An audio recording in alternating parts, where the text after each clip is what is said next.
కానీ ఈరోజు మళ్ళీ ఒక బ్రాండ్గా చంద్రబాబు నాయుడు గారు వచ్చారు. మిమ్మల్ని చూసి మళ్ళీ రాష్ట్రానికి వస్తాం, పెట్టుబడులు పెడతామని ఎంతో నమ్మకంగా ప్రపంచవ్యాప్తంగా ఉన్నటువంటి పెద్ద పెద్ద బిజినెస్ మెన్లు చెప్పారనంటే చంద్రబాబు నాయుడు గారికి ఎంత బ్రాండ్ వాల్యూ ఈరోజు ప్రపంచ స్థాయిలో ఉందో ఒకసారి మీరు అందరూ కూడా గమనించాలి. అదే మనకి శ్రీరామ రక్ష. ఆయన పట్టుదల దేశంలో ఒక నెంబర్ 1 రాష్ట్రంగా ఆంధ్రప్రదేశ్ రాష్ట్రాన్ని తయారు చేయాలని చంద్రబాబు నాయుడు గారు ఎంతో కృషి చేస్తున్నారు. దావోస్లో కూడా స్పష్టంగా కనబడింది. దావోస్ అనే ప్లాట్ఫామ్ ప్రపంచం మొత్తం మీద ఉన్నటువంటి కంపెనీలందరి తాలూకా ఫోకస్ ఆ వారం రోజులు అక్కడే ఉంటుంది. పెద్ద పెద్ద వ్యక్తులు వస్తారు.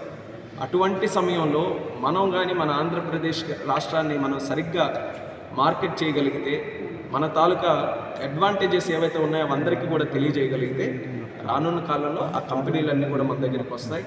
పెద్ద పెద్ద పెట్టుబడులు వస్తాయి. ఒక్క మైక్రోసాఫ్ట్ వచ్చిన దీంతోనే హైదరాబాద్ తాలూకా నగరం అంతా కూడా ఐటీ నగరానికి పెద్దపేట వేసింది.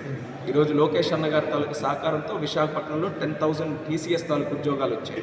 అలాగే పెద్ద పెద్ద కంపెనీలు రావడానికి కూడా సిద్ధపడుతున్నాయి. అవన్నీ కూడా రానున్న కాలంలో బెనిఫిట్స్ అన్నీ మన ఆంధ్ర తెలుగు యువతకు అందరికీ కూడా లభిస్తాయి.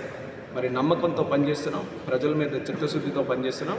వాళ్ళ ఆశీర్వాదం నిరంతరం కూడా మన మీద ఉండాలి. ముఖ్యంగా యువ నాయకుడు లోకేష్ అన్న గారు 2 సంవత్సరాలు ఈ యొక్క యువకులం తాలూకా యాత్ర జరుగుతూ ఆ స్ఫూర్తి ఏదైతే ఉందో అది నిత్యం కూడా మాలాంటి యువకుల్లో నిత్యం స్ఫూర్తినిస్తూ ముందుకు నడిపించాలని ఆయన కూడా ప్రత్యేక అభినందనలు ఈరోజు తెలియజేసుకుంటూ సెలవు తీసుకుంటాం.